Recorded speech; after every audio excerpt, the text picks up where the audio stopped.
Bonjour, aujourd'hui c'est le 10 octobre et notre méditation est basée sur Romains chapitre 14, verset 19 au verset 21. Ainsi donc, recherchons ce qui contribue à entretenir la paix et à nous faire grandir mutuellement dans la foi. Pour de la nourriture ne détruit pas l'œuvre de Dieu. Certes, tout est pur, mais il est mal de manger quelque chose si cela représente un obstacle pour quelqu'un. Il est bien de ne pas manger de viande, de ne pas boire de vin et de s'abstenir de ce qui peut être pour ton frère un obstacle, un piège ou une source de faiblesse.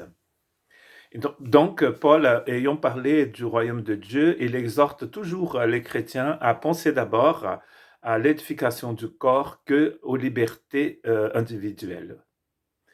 Et il est très important ici donc de rechercher ce qui contribue à la paix. Donc je voudrais voir avec vous ce que veut dire la paix. Qu'est-ce que c'est que la paix dans les Écritures? Donc le mot paix ici, en grec irénée, c'était la traduction du mot shalom en hébreu. Quand ils ont traduit avec la Septante, la Bible, l'Ancien Testament en grec, ils ont donc traduit shalom par Irénée. Et il y a donc Irénée a un sens très très vaste, et ça pourrait dire une totale harmonie, du succès. C'est aussi une sécurité, une sorte de bonheur intérieur. Et donc, tout cela, nous allons trouver dans la notion de ce mot paix. Hein. C'est comme on est complet dans notre intérieur, nous sommes bien, nous allons bien dans notre intérieur, même quand tout autour de nous, les choses, il y a des conflits, la guerre, la Covid-19, enfin n'importe quelle infection, quelle maladie, mais dans notre cœur, dans notre esprit, dans notre âme, nous sommes complets, nous sommes bien. Dans Philippiens 4, verset 7, c'est écrit « Et la paix de Dieu » qui dépasse tout ce que l'on peut comprendre, gardera votre cœur et vos pensées en Jésus-Christ. Donc cette paix que parfois nous n'avons pas, nous savons pas comment expliquer, c'est ce qui garde notre cœur et nos pensées en Jésus-Christ. La paix est vue aussi comme un don de la grâce de Dieu, de l'amour de Dieu, dans Galates, dans l'épître de Paul aux Galates.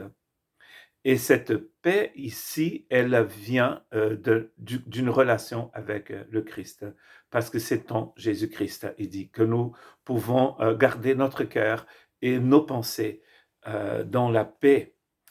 Il est écrit aussi que Dieu est un Dieu de paix dans 1 Thessaloniciens 5, 23, que le Dieu de la paix vous conduise lui-même à une sainteté totale et que tout votre être, esprit, âme et corps soit conservé irréprochable lors du retour de notre Seigneur Jésus-Christ.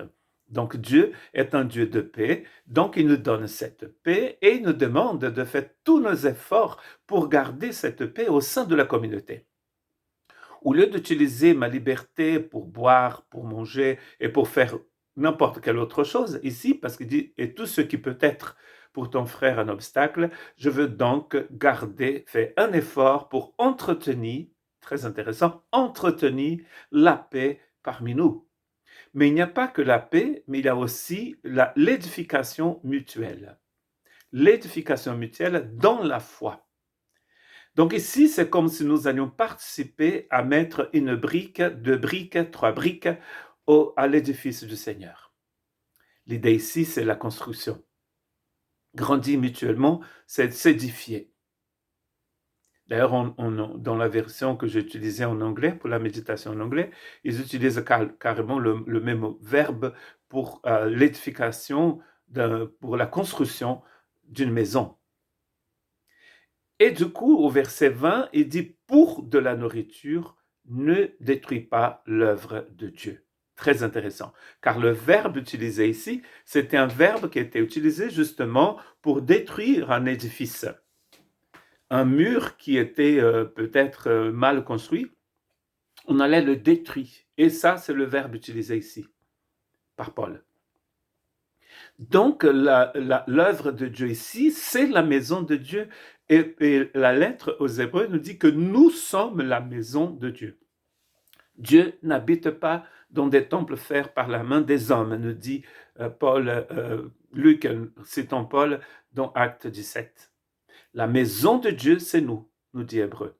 Moi et vous, vous et moi, pardon, nous sommes la maison de Dieu. Tu es la maison de Dieu. Ton frère et ta sœur sont la maison de Dieu. Et donc, faites tous vos efforts pour garder cette paix, pour l'édification mutuelle, et ne détruisez pas l'œuvre de Dieu, c'est-à-dire la maison de Dieu qui est l'autre.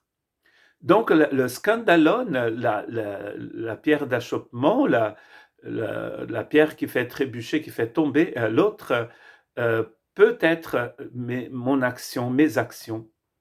Dans ma liberté, nous vivons dans un pays d'égalité, fraternité et liberté, mais cette liberté, elle devait être mesurée, elle devait être mise dans la balance du Seigneur, et parfois Dieu va nous demander des sacrifices pour le bien de la construction. Nous allons devoir laisser de côté notre liberté pour pouvoir vivre celle de Dieu. Et la liberté que Dieu nous offre, elle est sacrificielle aussi, car l'amour est sacrificiel. Agapé est sacrificiel. Quand on aime quelqu'un, on se donne entièrement. Car, d'ailleurs, je veux faire un mariage cet après-midi, et nous allons justement parler de cet agapé, qui se donne entièrement.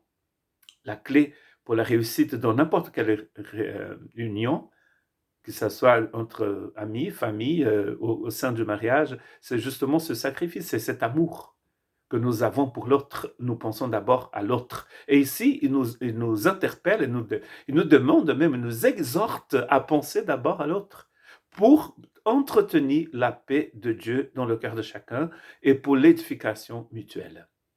Que Dieu vous bénisse.